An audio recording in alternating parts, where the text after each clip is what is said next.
We're discussing about the joy of driving, and my first question is, why do we have to preserve the joy of driving? Is that even possible, driving and, of course, owning a car?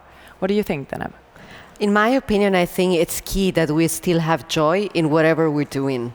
And it's not about driving, I would say. I think it's about being mobile, about getting from A to B. And what you were mentioning before, so I think that in the future there will be a lot of opportunities, and it will be depending on what kind of person I am today. I liked very much what you mentioned, that it could be that on one day I'm more about driving, and in some days I want to be driven. In some cases I want to probably be more free, and this is why I don't want to be in charge of it. So what I think it's important is to, whatever we do, keep this joy while having the choice to do so. It's about the choice, I would say. Would you agree, Melba?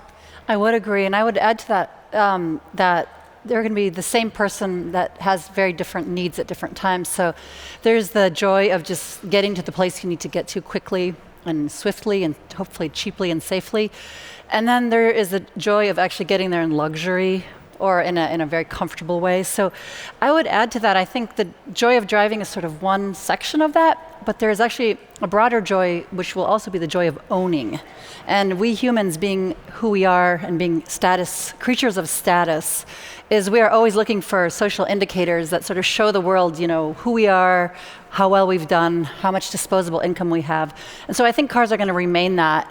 But it's no longer going to be sort of the limited thought of just the joy of being in control of a lot of horsepower.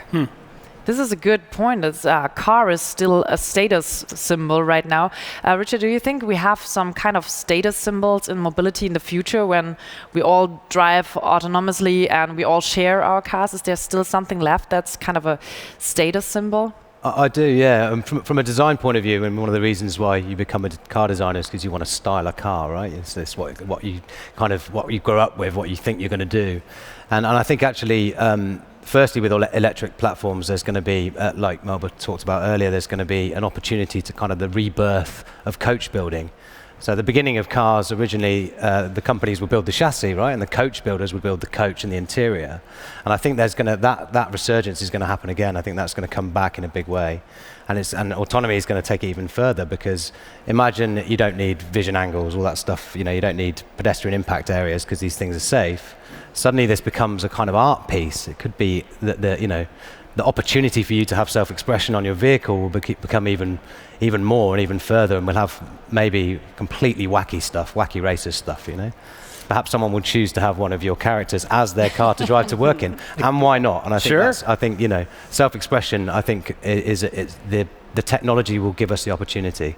So I think that's a really exciting way of looking at it, instead of just thinking they're all going to be, nondescript boxes that ferry you around. So I think it's a good thing.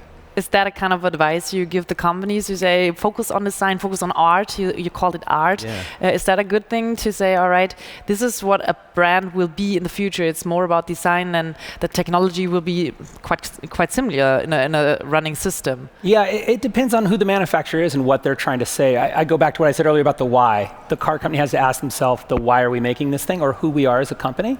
So I know for a performance company like BMW or Audi, they always imagine a steering wheel is there, right, that you can take over and drive when you want to, and then maybe you put it away when you don't. But luxury means different things, and something personalized means something. I think that's a really good point you made, is that you want your car to be a reflection of you. At least I do. I customize every vehicle I have. I just can't help myself. And so what does that look like in the future? If I don't have to drive it, I can do crazy things with it. I mean, you've got all the other technologies coming where you can 3D print something that's 100% bespoke for you and super quick. I watched a guy print this car, and he got it in at the end and drove it away. And it was, like you said, it was coach building, because there was an existing chassis. He printed the body and started it up, and it was electric, and he drove out. I thought, very cool. Fantastic. Couldn't have done that 10 years ago. Yeah. Yeah, speaking about, this is a really important point. If we have to say farewell to the joy of driving, we need to replace that one. So what kind of new experiences can we make when we travel, when we're on the road or in the sky or whatever? What do you think? So from a design point of view, we're really talking about a new type of design, because we're talking about interiors, we're talking about architecture. And when we look at concepts outside at the moment, it's really interesting to see that from all of a sudden they look like a loft, they look like a luxury hotel room, and it says a lot about the way that you would like to spend your time in. So for us as designers, and you can for sure share this opinion, we're really thinking about the spaces. And I think this is really cool because from all of a sudden it's not only about having a steering wheel and a console, it's really about a room where I can spend more time and do things that I would like to do in this time. So, and what's very important as well, we're not talking about distances anymore, we're talking about time in your car. And this gives us great opportunities to do cool things. Yeah, I totally agree. So Melba, have you ever, it's not the right question to ask if you ever drove autonomous car, have you ever been in an autonomous vehicle?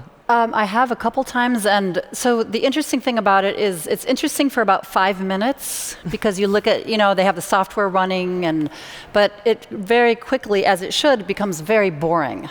And you just sit there and look out the window, and you realize you sort of get comfortable with the fact that the software is driving really, really quickly.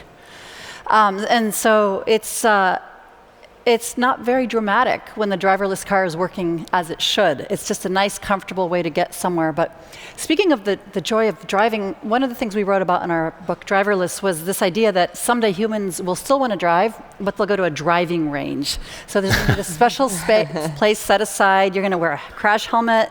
You're going to sign all these legal disclaimers. I do not hold anybody responsible in case I die. And then it's going to be somewhat like a scene from Cars, which is actually one of my favorite series. And there's going to be sort of a demolition derby of humans who just got to get that driving in. It sounds like a racetrack. You're It does sound like a racetrack, aren't you? Also, I'm in. I'm like, sign me up. Those exist. Regular people. Oh, I see. Like people on the weekend saying, "Oh, I really feel like getting behind the wheel today." Yeah. That's the future. This is a really good point, but do you think, this is for all of you, do you think it's really about giving up the joy of driving, which is so hard for us, or is it more about giving up the control? Because as you said, it's boring. I was sitting there and I was thinking all the time, is that working? Is that working? Oh, that's very close. Slow down, car. I totally couldn't relax in the car. So what do you think? Is it more about we don't want to give up the joy of driving, or is it just we don't want to give up the control? I think for me, part of the joy of driving is the control part, and I think that there are ways of getting control of the vehicle that aren't necessarily 100% control. And I think autonomy, if you see it as and it's been talked about today, if you see it as a safety enhancement technology as opposed to fully autonomous, then it will guide you and stop you driving off the road. So there might be ways that you can kind of be in control, or it can fake the idea of control for the driver. So I think that's an interesting in-between world. It's not fully autonomous, and it's not now. And I think that's the technology is going to bubble up. You're going to connect this smart cruise control to automatic parking, and everything in between will slowly bubble up and connect, and then it will just take the bad stuff out of driving. Right. Take the rubbish. Prevent the bad driving. Yeah. Prevent the bad driving and take the traffic jam stuff, so you can work or talk to your friends or whatever. So I think it's just a different kind of joy. Yeah, that's kind of that what you said with the time management could be different. But you wanted to say something. Yeah, I think that it's also depending on cultural backgrounds and also ages. Because what we see very much is that if you look at this from a user-centric point of view, it will depend how old you are as well. Like if you look at children and they are really embracing new technologies because for them it's just very natural. Well, if you think about, let's say, people even in our age, sometimes we feel a little bit uncomfortable with it. So it will always depend on the cultural background and what we are used to. And it's also very related to the place you are and also the age and background that you might have. I agree.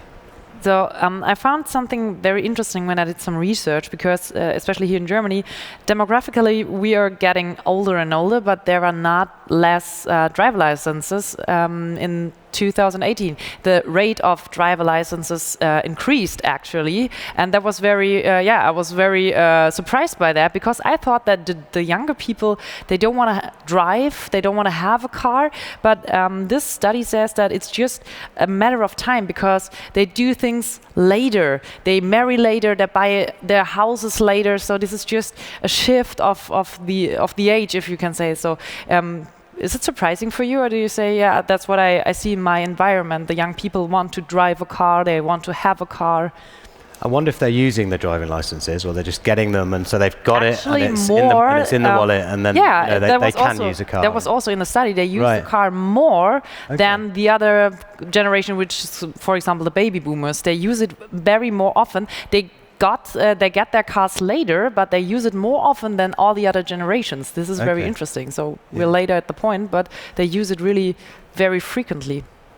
To me, that intuitively feels right, because when you look at when the first cars came out, at least in the US, the people that really went crazy with joy about the first cars were the people in the countrysides, the farmers. And I remember when I was doing research, reading one account or one story about this farm family that could not afford indoor plumbing. They did not have a bathtub. And these city people were judging them and saying, the second they got a little extra income, you would think they would put in indoor plumbing. But what did they spend their money on? A car so they could get into town. Freedom. And so I think we humans crave mobility in any shape or form that's available to us. And it's the thing we prioritize given a choice. So young people are a little bit different. And maybe they want someone to drive them there, but they still want to get somewhere. At least in the United States, I've also found that because Uber and Lyft is so prevalent where I live, a lot of parents don't want their kids driving at 16 or 17 years old. I know I was not the best driver in the world at 16. I thought I was, but I was a terrible driver. I was really fast and foolish. And a lot of parents are saying, you know what, I will either help buy you a car or I will give you a year's worth free of Uber and Lyft and know that you never drive drunk, you always get home safe, I know where you are. So this is the thing I think you're seeing too, is that parents are taking more of an active role of saying, I don't know if I want a young child to get in a car when they're really not very experienced with their friends and make bad decisions. And that delays that a little while when they do the ride sharing or the Uber Lyft for a little while. So that's what I'm seeing, at least where I live in the Bay Area, is younger people not running to get their license at 16 like I did, but now, yes, maybe waiting or maybe not getting it at all because they don't need to. Yeah. Because of all the development in the cities, I think it really counts for the people in the cities. So I'm from a village. I really did my the village. You didn't have the indoor plumbing. You needed to get to town. I totally get it. To go to disco. Before we start into a Q&A session, we do a really quick round about one question. Really try to short up your answer. The question is, I know this is a tough task. The question is, what do we have to give up radically to shape the future right? Mm-hmm. Would you like to start? I can start if you're looking at you. I'm looking at you, but I also can look at him. I think we need to change our perception of time in some ways. And I mean, Apple did this with the iPhone. If I told you that, your next phone, your old phone is the battery lasts a week, and and it's indestructible, and then Apple somehow persuaded us that we have to charge it every night, and if you blow on it, it smashes. So what comes with that phone is a massive amount of freedom in apps and freedom in communication. And I think that autonomous vehicles and electric vehicles will be the same thing. You just have to give up the time of charging a bit for the next couple of decades anyway. And I think there's some compromise to be made, but the benefits you get from it are going to outweigh those compromises. So I think it's going to be great. A huge smartphone. A huge smartphone. A huge smartphone. A platform for people to build on. Yeah. All right, Meva. So I say we will give up nothing. Nice. All right. We just win. That sounds good for me. That's a deal. All right. I guess what I think people will need to give up is preconceived notions. I think you said we have a generation that's used to doing things a certain way, and it's hard for us to change. We don't like to be told you can't have that anymore. We're like children when we're told we can't have things. And so if you're willing to take a little risk and give up this thing to get something that will actually work better for you, give it a try. That's the thing I think people have to do, is to try these things once. 10 years ago, if I said you've got to get an electric car, people would say, no way, I have no interest. They're boring, they're slow, they run out of batteries, and that was all true. And like you said with the iPhone, things change, technology changes, and you have to change perception. I would agree with Elba. I also think that it doesn't need to mean that we need to give up on something, because if we look at us as people, we accommodate and we learn things. And exactly as with the iPhone, or also about thinking about sharing mobility and all that, it was something that we wouldn't think about years ago. But somehow it came, it took us a little bit of time until we got used to it, and then somehow we embrace it. So I think as we are evolving as humans, I think that we will not be giving up on anything in the future. We will also be just different. And I would like to think like that in a positive way, because I'm very excited about what's about to come. So, yeah, I'm also excited if we really can we really don't need to give up something, because I think the biggest difference between us and the really young generations is that they think mobility is kind of a kind of a thing they can have every time, and it's not a privilege. For us, mobility was a privilege. As you said, I've grown up on a village, so mobility was really a privilege. So this will be interesting times, and we have some interesting times here as well on stage, because we now shift to our Q&A session. First of all, Rüdiger wants to know, right here. Wouldn't you think if I think that's for you, Melba, wouldn't you think if the pub or the physician is coming to you instead of you going there, it causes even more traffic in our cities rather than reducing it?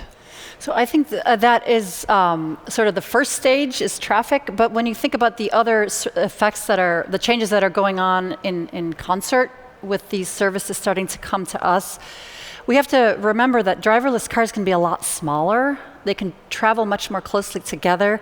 And we're also going to gain back a lot of real estate in terms of parking lanes and parking lots and stuff. So I think the net effect is actually going to be that traffic will flow more freely, which will counterbalance that tendency that we're going to have to just order up everything to come to us. So again, I think if you think of the entire cascade effect, the shrinking, the efficient driving, the better use of space, then the roving commerce is still going to be net better traffic flow.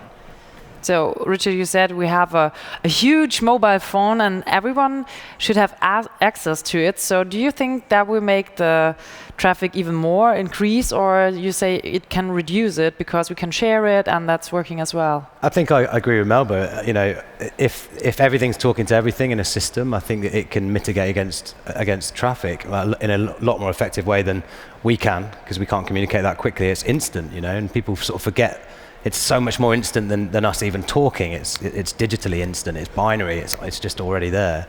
So I think it's going to mitigate against it itself. The system will know, and the system won't let the pub turn up to a crowded area. It will take the pub to the right area that's appropriate for the drinkers. That's a good point. So I'll leave it like that. Next question. Do you think smart cities, this is really a topic for the guys here in the audience, I see. Do you think smart cities can be globally implemented in the future and won't instead broaden the gap between the have and the have-nots, the periphery versus smart cities? So from my point of view, and I would like to bring also the regional context into that, because I come from Ecuador, and as a developing country, we have absolutely different topics to what we see here. So I would say that this development of smart cities will be different according to where you are in the world. And obviously, you need to see hand-in-hand the infrastructure and the peripherals and how to enable new services. So I think that indeed we will see bigger development in bigger cities, but there will always be a gap between bigger cities and smaller towns, especially if we look at completely other areas in the world where you sometimes don't even have electricity. So it's a completely different setup, I would say. What do you say about social justice? I mean, this is a big point. When it comes to, you say we have a gap between, we have differences. Is this also a difference in case of social justice, to have the fully connected, great smart cities and villages over there? I don't know if we have to look at it as the haves and have-nots. I also think about what technology is doing for those smaller towns, the connectivity that they're having in a different way. The fact that you have drones that can take medicine to small villages in Africa now. I looked at that and went, That's a win. That's using technology to actually benefit a community that would otherwise be cut off. So, you have to really look at how you can apply the technology to the individual scenario, right? Yeah. Some towns, in Ecuador, you have these streets that just go every which way. The grid thing doesn't work there. It can't work there, right? So you have to, when I looked at your really cool diagram you had of all the cars where the lanes were smart and they changed, that's cool, but that's only going to be in a large city where they can implement a 6-lane highway and do this. So you do have to look at every situation different and say, how do we apply the technology to this specific scenario and be smart about it? I think in the smaller towns and cities, it might actually be easier to implement some of this stuff because there's less mess, there's less cats, dogs, people, stuff on the roads. There's so enough actually, space for new infrastructure. And I think the pilots will end up in those smaller places first. So they might get it first. It's really funny because Walt Disney thought about the city of the future. That's what Epcot stood for, was the experimental prototype city of tomorrow. And he basically said, what if we started scratch with what a city is and made this version, which never actually came to fruition, but it was a really cool idea of a central hub. You didn't have to drive to work. The work and your living was all close together. Everything was just clean and well laid out, but it takes a fresh sheet of paper and an open mind to do that. And this was in the 60s, so we should be able to do it by now. Yeah, hopefully that vision comes true and not the vision of the future cities with WALL-E. Right, yes. It would not be that That's what happens when we don't clean up after ourselves. So, next question. I think, Mava, you already mentioned that before. What are new business models based on data collected by cars? You mentioned that one with the leather jacket. I remember that one. Yeah, the consumer fast fashion. But basically, if you understand the idea of what an API is, it's this very simple software tool that's basically changed the world and created these monster platform companies like Google, Amazon. But the idea is if you have a giant barrel of data, database or data lake, you punch a hole in the side and install a spigot, and then you turn the water on and you let the water flow out. That's an open API. So the person who owns the data gets to choose exactly what data pieces they're going to open up to the outside world, and then external developers outside the company are the creative force that dreams up the ideas where they put their cup under the spigot and they say, this is my app. This is what I'm going to build. And so if a company controls a goldmine of data, the smartest thing to do is to open up the API, let the intelligence outside the company be the creative force. But you could ask yourself, so how does Google make billions and billions of dollars? It's that there are microtransactions. Every time a third-party app calls that data, takes a drink of that water, that company gets a fraction of a cent. So these business models have become possible with much faster cloud computing that we can actually add up, tally up these microtransactions, and by the end of the year, it's millions and billions of dollars. And so this is where data has become a gold mine, and we've inherited this or created this entirely new API platform economy with an entirely new generation of the FANG companies, Facebook, Amazon, Netflix, and I think Google. And so this is just sort of the broad concept, but when you start thinking more specifically to your particular town arena, it's basically if there's a pool of data and there's a problem to solve that can be solved by an app, that space in the middle is your business model. And that's the beginning of the thought. So last question from our Q&A session, which is very philosophically for the closing here. We already control the sea, the ground.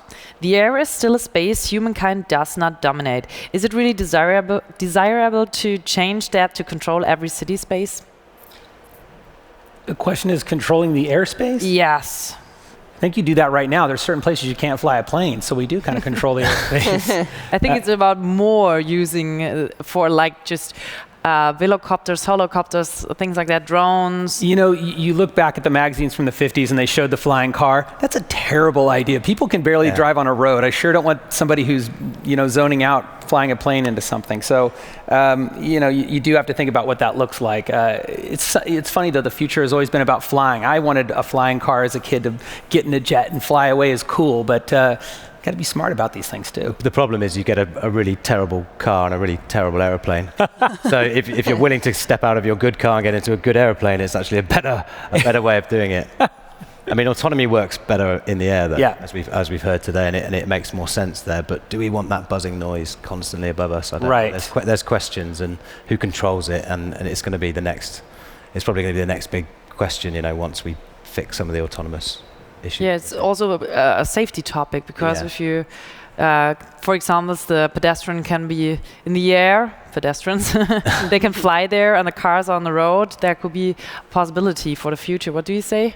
I think it depends on how these systems will be orchestrated in the infrastructure of cities.